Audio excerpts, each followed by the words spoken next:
know what you do? Royal, if you know. Did you know if you knew? Royal.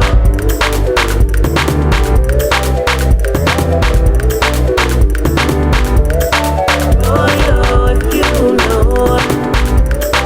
Did you know if you knew that you are royal? What's good, royal people? Welcome to another Royal ID exclusive. I'm your host, Yoreyore. In this next episode, we are going to talk to a mother who is extremely strong, and I might be a little bit biased. Her name is Tanita Ross, and we're going to have a discussion with her about some of her future ventures.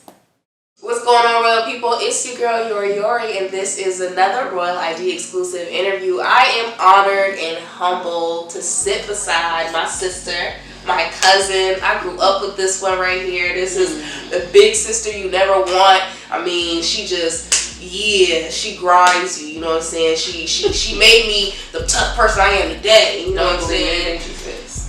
And now you can see what I'm saying. No, but seriously, this is Tanita Ross, my cousin, my sister, and also the owner of Mookie Linda. Thank you, Nene, for sitting down with me. No problem. Yeah, I call her Nene also. You know, it's okay. This is blood.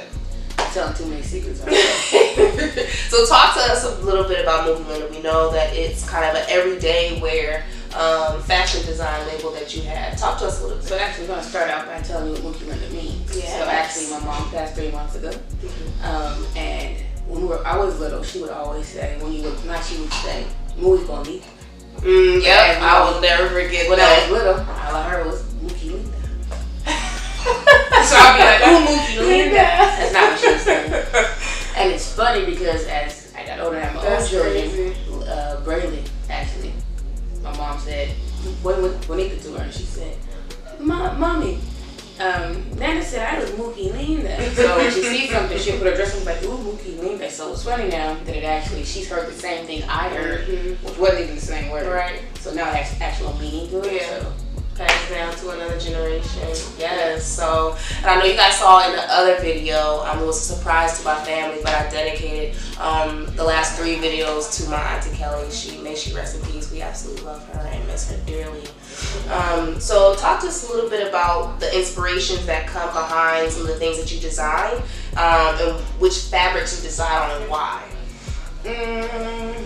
So my stuff, Mookie Linda is actually everyday wear for the everyday person. So you can dress it up or dress it down. You can put on a dress and put on some heels and go to happy hour, or you can turn around and wear it to work or wear it around the house depending on what you put on. So it's just like everyday wear. I mean, just be creative with it. It's a piece that I put together, but you can alter it any way that you make it your own. So there's no specifics to it. Yeah. Some people say you have to wear this with that. It's not one of those. Whatever you feel makes you comfortable. Right. Be your own individual. Yeah. So what inspired it? Growing up, I've seen you do so many amazing things. I remember when you put on a fashion show, and I text you the other day whenever I hear that song by Justin Timberlake, Sexy Fat. Yeah, every time I hear that, I think of the fashion show we had. Me, my cousin Nettie, I think James Rad, we was all in it together. And I mean, that's what we do. We support each other, but that was so much fun. And I still think of that all the time. Yes. It's gonna be an actual real launch of doing that exact show, but like bringing it to life the way it was supposed to go. Yeah. Before the year's out. Okay. Is it gonna be? She's based in Atlanta, so is it gonna be in Atlanta? I'm going to Atlanta, y'all. She ain't coming. I'm gonna be in Atlanta, y'all. Although your little cousin, yep, gonna be there. Yes. But so, I mean, like I said, you've been doing this for some time. One. Why now? I get that you changed the name and there's some inspiration behind that, and some power, if anything, behind that.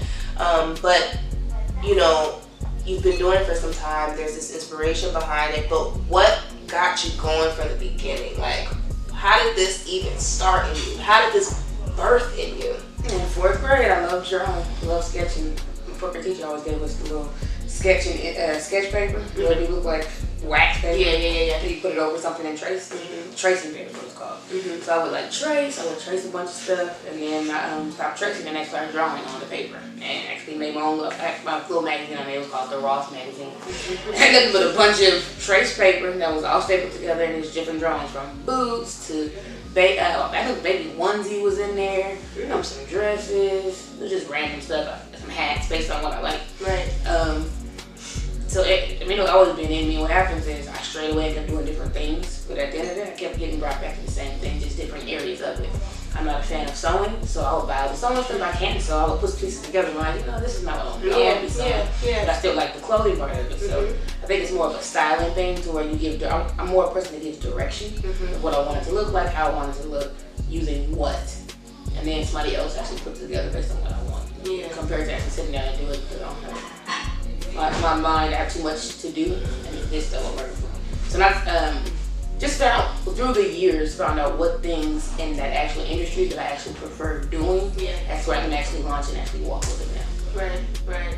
And you just spoke to some key things, like honing in on your purpose and your identity, and quote unquote staying in your lane. I don't always like that quote, but sometimes it is necessary. You know what you're good at, but you could be good at it, but you still don't want to do it. So you figured all of that out. What are some words of encouragement to young girls who might be looking at this video? That's what World ID is all about. We overcome by the blood of the Lamb, yes, and by the word of our testimony. And as a little girl, I watched a lot of TV, probably too much TV, but interviews always made me feel better about myself. Seeing somebody say, I dealt with this. I'm like, okay, I can make it. You know what I mean? So a little girl could be watching this, going through whatever she's going through, and just feeling like she can't become the person that she wants to be when it comes to design, or maybe she did just lose a loved one. What kind of encouragement can you give her? To anybody, no matter what they're going through or what they've already faced or what they're looking to do in life, I would say don't limit yourself. Some people will tell, they tell you to go, your mom said be a doctor, your dad said be a lawyer, do the basics. I would say really reach out to what you really feel passionate about, and it could be 7, 8 things. Try each of them. To see what you do best and what you like the most. You may say, okay, I want to do this, and then you go one direction. You're like, I liked it, but it wasn't for me. But that's not the one thing. So I would say write down everything you love doing, everything you want to at least try. At least try everything that you think that you see yourself doing. Try at least one time and see what fits you, and you'll find out that I would say about 75% of people who go to college don't even use their degree in that area. They did it because parents were pushed, or people were doing it, or it looked good, or felt good. But at the same time, thought they were gonna get money. Right, money is driven. Money drives a lot of stuff. But once you realize that it's not what you want to do, you just waste all your time. Let's say you want to be a doctor, right? You spend 4 years at undergraduate, then you got 2 years of medical school, then you got 2 more years, and you got residency. You do all this stuff. 10 years have passed you. You get in and be like, this ain't my life. This don't work. I see myself here. I'm not happy. But you waited 10 years. I'm not saying don't go to school. Education is key. But if there's other resources and other directions of going to achieve your goal, your dream, I would go there first and not wasting life away. Life is not promised to everybody. It's not promised to anybody, period. You don't know. So I would definitely say try different things. See what you find purpose in and what we're passionate about, and then take off with that. Exactly. Any lasting words that you want to give to the people, to our royal people? What did he say tonight that stuck with me? Oh, yes. So we're all dressed up because we went to the SOAR Radio Awards here in Illinois. Oh my gosh, it was so amazing. Like I said, we just had the interview with 2 Timothy, but yes, it was amazing. And you're talking about when he said, what is it about your passion or your gift will make room for you? Oh yeah, I think it was it Hezekiah? No, or we're talking about it was Mitchell. What was his name? Oh, Rashad Mitchell. Yes. He did amazing. Yeah, that did stick with me too. Like that really is real, and I think sometimes we get so stuck in church lingo, and you hear this stuff all the time. Ooh, God's good, walk in your purpose, stuff like that. But no, it's real. Your gift will make room for you. You have to believe that thing. And that encouragement was real. Yes. And last thing I can say exactly, your gift make room for me, but the same token, don't get caught up in the whole church the antics of the church don't make it real. It don't make it godly. None of it. Just people go to church every day. Those might be the least godly people altogether. Yep. So at the end of the day, for me, I know I say right is right, wrong is wrong. Do what you need to make sure your relationship with God is where it needs to be, and everything else will fall into place. Yep. As simple as that. As simple as that.